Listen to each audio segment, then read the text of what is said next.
இடம்பொருள் நேயர்களுக்கு வணக்கம். ஸோ இன்றைக்கி வந்து பார்த்திங்க அப்படின்னா பாக்யலட்சுமி சீரியல் ஆரம்பிக்கிறதே ஒரு அதிரடியாக தான் ஆரம்பிச்சிச்சு. அதுவும் இப்போ எழில் சம கடுப்போட படிக்கட்டில் கீழே இறங்கி வந்துட்டு இருக்காரு. இந்த பக்கம் பார்த்திங்க அப்படின்னா ஈஸ்வரியும் ராமமூர்த்தியும் பேசிகிட்டு இருக்கும் பொழுது அங்கே பாக்கியா பரிதாமல் நின்றுட்டு இருக்காங்க. இப்போ தான் அமிர்தாவை கஷ்டப்படுத்தி அழ வச்சு வேறு அனுப்பிட்டு நல்லா கூலாக உட்காந்து பேசிக்கிட்டு இருக்கீங்கன்ட்டு ஒரு செகண்ட் வரலாமா வேணாமா அப்படின்னு யோசிக்கிறார்.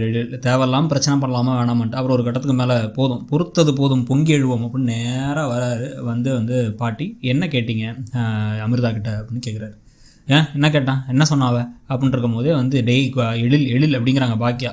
இல்லைம்மா நீங்கள் பேசுகிறத பேசிட்டீங்க, நான் பேசுகிறத நான் பேசி ஆகணும் அப்படின்னு சொல்லிட்டு அவகிட்ட குழந்தைய பற்றி எதுக்கு கேட்டிங்க அப்படின்னா, ஏன் நான் வத்தி வச்சிட்டாளாவ நல்லா வரும்போதெல்லாம் ஒன்றா இருப்போம் ஒரு குடும்பம், நீங்கள் என் பாட்டி மாதிரிங்கிறாளுங்க, இப்போ போய் வத்தி வைக்கிறாளுங்களா அப்படின்னா அந்த பாருங்கள் அதெல்லாம் பேசாதீங்க.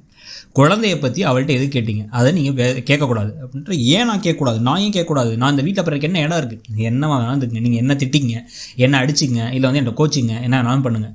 ஆனால் அவகிட்ட குழந்தைய பற்றி கேட்கக்கூடாது. அதுக்கான எந்த உரிமையும் உங்களுக்கு கிடையாது. குழந்தை வேணுமா வேணாமா, குழந்தை வேணும்னா அதை எப்போ பெற்றுக்கணும் அப்படிங்கிறத முடிவு பண்ணுறதுக்கான உரிமை எனக்கும் அமிர்தாவுக்கும் மட்டும்தான் இருக்குது. நாங்கள் 2 பேரும் எங்களுக்கு எப்போ தேவையோ என்ன பண்ணணுங்கிறது எங்களுக்கு தெரியும். இதில் நீங்கள் தலையிடாதீங்க. இன்னொரு தடவை இந்த விஷயத்தை நீங்கள் தலையிட்டீங்க அப்படின்னா நல்லா இருக்காது அப்படின்னு சொல்லிட்டு வேகமாக கிளம்பி போயிடுறேன்.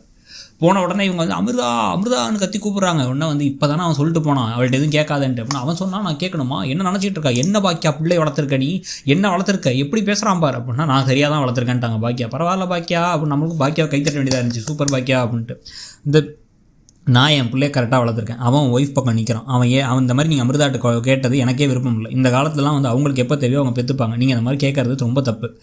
நீங்கள் கேட்டது தப்பு, அதனால் அவன் பதில் சொன்னான் அப்படின்னா ராமமூர்த்தி அதுதான் அவன் கேட்டது தப்பு, நீ கேட்டதான் தப்பு அப்படின்ட்டாங்க.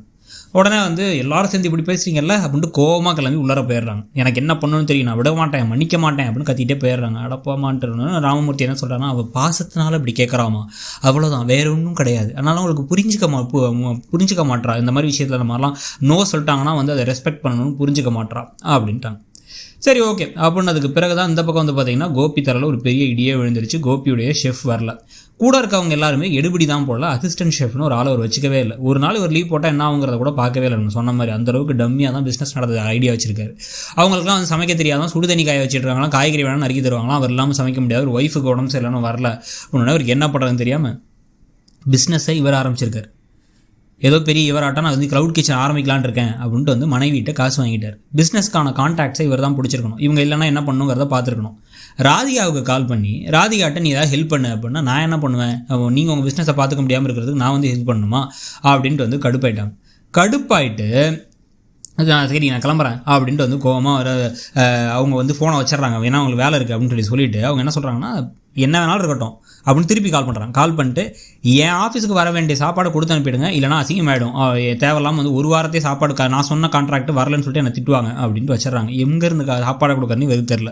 இப்போ அடுத்து யாராச்சும் உருப்படியாக கால் பண்ணுவார்னு பார்த்தா உடனே அவங்க அம்மாவுக்கு கால் பண்ணுறாரு. அம்மா உங்கள் பேரில் தான் ஆரம்பித்தேன், எனக்கு இவ்வளோ பெரிய இடி விழுந்துருச்சுமா தலையில் அப்படின்னு புலம்பிக்கிட்டு இருக்காரு. இந்த லட்சணத்தில் இவரை போய் யார் பிஸ்னஸ் ஆரம்பிக்க விட்டாங்கிறது நமக்கு தெரியவே இல்லைன்னு வச்சுங்க. இவர் ஆனால் பேச்சுக்கு முன்னொரு தடவை ஈஸ்வரிக்கு இவருக்கு திமிர் மட்டும் குறையாது. இதுக்கு நடுவில் இந்த பக்கம் பாக்கியாவுக்காக பழனிசாமி மத்தியஸ்தம் பண்ணுறதுக்கு அந்த இட ஓனரை கூப்பிட்டு உட்கார வச்சா அவர் 30,000 கேட்குறாரு காலி இடத்துக்கு. 30,000லாம் கொடுக்க முடியாது அப்படின்னா நீங்கள் திருப்பி கொடுத்துருவீங்களாங்கிறாரு.